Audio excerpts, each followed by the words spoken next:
Assalamualaikum warahmatullahi wabarakatuh. Perkenalkan, nama saya Muhammad Arifin Guti Putra dengan NIM 221310018. Saya berasal dari Cikande, Serang, Banten. Kemudian di sini saya akan menjelaskan tentang 4 soal UAS Fenomenologi Agama. Langsung saja, yang pertama adalah bagaimana agama ini dijelaskan melalui pendekatan fenomenologi. Jadi melalui pendekatan fenomenologi ini, agama dijelaskan sebagai pengalaman hidup manusia yang berkaitan dengan yang suci atau yang ilahi, dan dipahami sebagaimana yang dialami serta dibaknai oleh para penganutnya. Pendekatan ini juga tidak menilai benar atau salahnya dalam suatu agama, tetapi berusaha memahami makna pengalaman religius dari sudut pandang orang yang mengalaminya.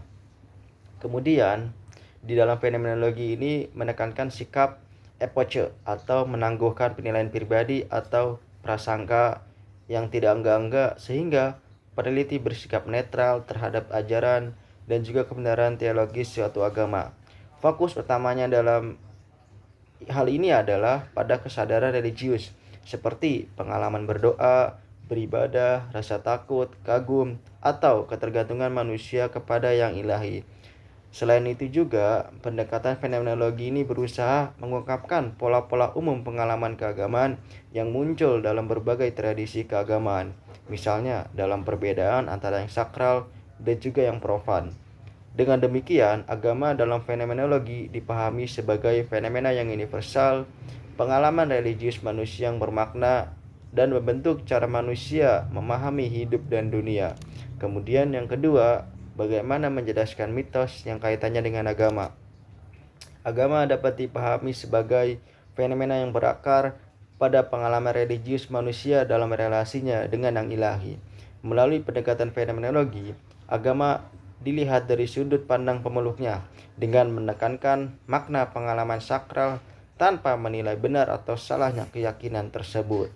Dalam konteks ini, mitos berperan sebagai cerita sakral yang bersifat simbolis untuk mengungkapkan pengalaman religius, menjelaskan asal-usul kehidupan, serta menjadi dasar ritus dan nilai moral. Dengan demikian, agama tampil sebagai sistem makna yang membantu manusia memahami kehidupan, menjaga hubungan dengan yang ilahi, dan juga membangun identitas secara keteraturan dalam komunitas religius. Kemudian yang ketiga adalah bagaimana hubungannya antara manusia dengan ilahi ini tidak langsung tetapi melalui perantara. Mengapa demikian? Mengapa tidak langsung saja dengan yang ilahi?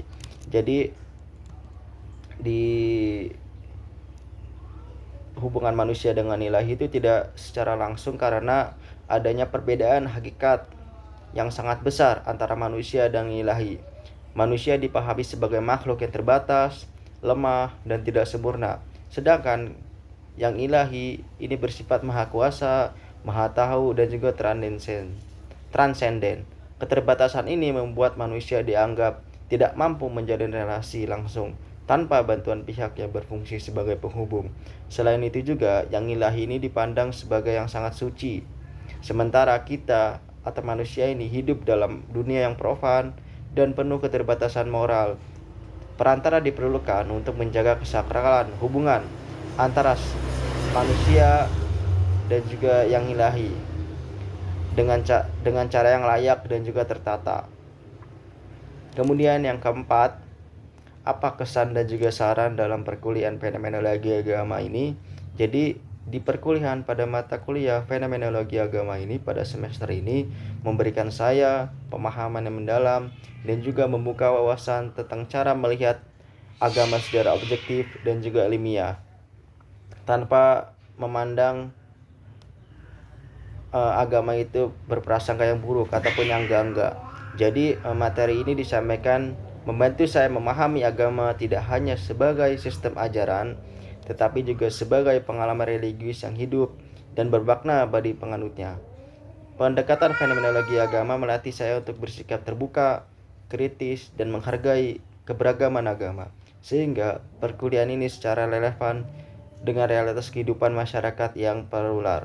Mungkin itu saja yang saya sampaikan, kurang lebihnya mohon maaf.